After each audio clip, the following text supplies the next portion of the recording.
नमस्कार, आप देख रहे हैं उत्तर प्रदेश न्यूज। हम हैं रामकैलाश यादव। आज हम बात करने वाला हूं अनुराग केस को लेकर के। अनुराग के जो अपराधी हैं उनके घर गांव से हटा दिए जाएंगे। इनके घरों पर बुलडोजर चला दिया जाएगा। ये गांव से हटा दिए जाएंगे, इनका घर ही गांव में नहीं होगा। प्रधान जी का एक बयान हमने देखा। प्रधान जी का कहना है कि जो अपराधी हैं लालता रमेश, ऐसे अपराधियों को हम बहुत जल्द ही इस गांव से हटा देंगे। गांव में रहने लायक नहीं है। और यहां तक कि तहसीलदार साहब पर भी आरोप लगा है। प्रधान जी लगा रहे हैं कि तहसीलदार साहब अपराधियों से खौफ खा रहे हैं, अपराधियों से डर रहे हैं और अपराधी से घूस ले लिए हैं, अपराधियों से पैसा ले लिए हैं। ये सारे आरोप लगाए जा रहे हैं। अब इसमें प्रधान जी का ये कहना था कि जो भी इस केस में चल रहा है उसको जल्दी जल्दी उसको फैसला करना चाहिए। तहसीलदार साहब तो इसमें जो है तारीख पे तारीख दे रहे हैं, तारीख पे तारीख दे रहे हैं।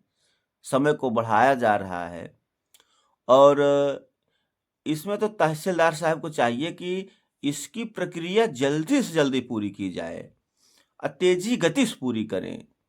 जो भी चीजें इसमें प्रक्रिया के तहत गिर रहा है उस प्रक्रिया को जल्दी से पूरा किया जाए।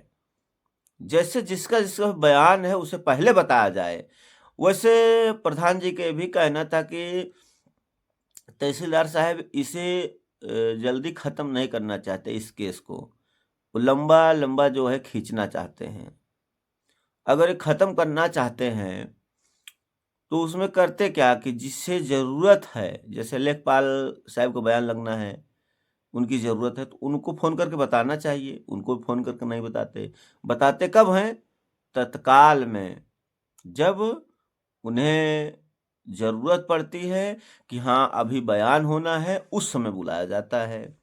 और उसके बाद जब कानून गो का बताया जाता है कि बयान लगेगा, तो कानून गोह को भी नहीं बुलाया जाता। उस समय पहले से नहीं बताया जाता कि आपका बयान लगेगा, या पहले से जो है बता दिया जाए 2 दिन 4 दिन पहले, तो ऐसा लगे कि हाँ जो है पहले से तहसीलदार साहब ने तो बता दिया था और बयान लगना था।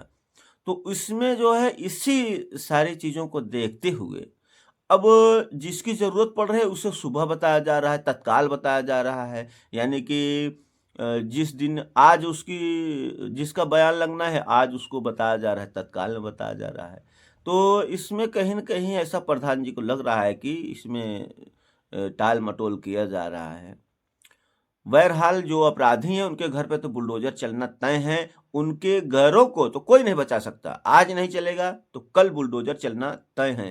क्योंकि उन अपराधियों का जो मकान है वो बताया जा रहा है 932 का में है और का बंजर ज़मीन है, सरकारी ज़मीन है। इस सरकारी ज़मीन को सरकार खाली कराएगी।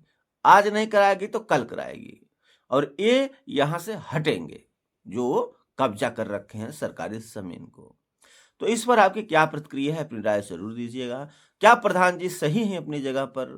ऐसा आरोप क्यों तहसीलदार साहब के ऊपर लग रहा है? अपनी राय ज़रूर दें। वीडियो देखने के लिए धन्यवाद। चैनल को भी हमारे ज़रूर सब्सक्राइब करें।